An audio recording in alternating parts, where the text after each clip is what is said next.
उसको लेकर इतना परेशान है, तो अभी अरावली जो शील्ड है पूरा नॉर्थ वेस्ट इंडिया का, तो उसमें अभी ऐसा रिलैक्सेशन वो क्या कोई लॉन्ग टर्म और परमानेंट डैमेज नहीं करेगा? अरावली में कोई भी रिलैक्सेशन नहीं दिया गया है। पहली बात, अरावली भारत के 4 राज्यों में है, दिल्ली, हरियाणा, राजस्थान, हरियाणा और गुजरात। टोटल अरावली 39 डिस्ट्रिक्ट्स में है। अरावली की पिटीशन 1985 से चल रही है। इस पिटीशन में चलने के बाद अरावली में माइनिंग के स्ट्रिक्ट नियम होने चाहिए, इसके हम भी पूरी तरीके से समर्थन करते हैं। सुप्रीम कोर्ट ने चारों राज्यों को कहा कि अरावली की सेम डेफिनेशन होनी चाहिए। सेम डेफिनेशन में 100 मीटर को, जो कि 1968 का जो जियोलॉजी का स्टडी है रिचर्ड मॉर्फी, उसके कारण है। कुछ यूट्यूब चैनल ने और कुछ लोगों ने एक कंफ्यूजन खड़ा कर दिया कि 100 मीटर का अर्थ होगा टॉप के 100 मीटर। ऐसा नहीं है। उसका जो बेस स्ट्रक्चर है, जो पर्वत का बेस स्ट्रक्चर है, अगर वो जमीन के अंदर भी 20 मीटर है, वहां से लेके 100 मीटर तक प्रोटेक्शन है। तो जो 100 मीटर का प्रोटेक्शन है, जो लोगों ने कंफ्यूजन करा है कि मतलब ऊपर का 100 मीटर है, नीचे खुदाई कर सकेंगे, वो नहीं है। मैं आपको फिर क्लियर कर रहा हूं।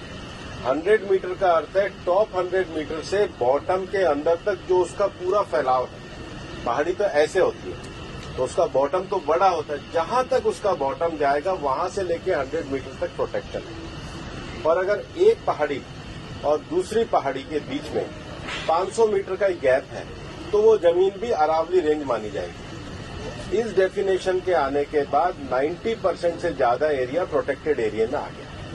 90% से ज्यादा। मेरा ये स्टेटमेंट लिख लीजिए, टोटल अरावली का एरिया 1,47,000 स्क्वायर किलोमीटर है। इसके बाद केवल अभी की जो मेरे पास 39 डिस्ट्रिक्ट है, केवल 217 किलोमीटर, मतलब 2% में ही माइनिंग हो सकती है, और वो भी हर तरीके से नहीं हो सकती। उसके लिए भी सुप्रीम कोर्ट ने डायरेक्शन दिया है कि आपने जैसे सारंडा और झारखंड में एक पूरा पहले माइनिंग प्लान बनाया है, वो प्लान तैयार करिए। वो प्लान तैयार करने के बाद भी ICFR जो इंस्टीट्यूशन है उसकी परमिशन होगी, उसके बाद ही परमिशन मिलेगी। दिल्ली में कोई भी माइनिंग अलाउ ही नहीं है, ना होगी। मैं फिर दोहरा रहा हूं, दिल्ली की अरावली हिल्स में माइंस पूरी तरीके से बैन है। अरावली में लगभग 20 से ज्यादा फॉरेस्ट रिजर्व प्रोटेक्टेड एरिया वो एज इट इज रहेंगे।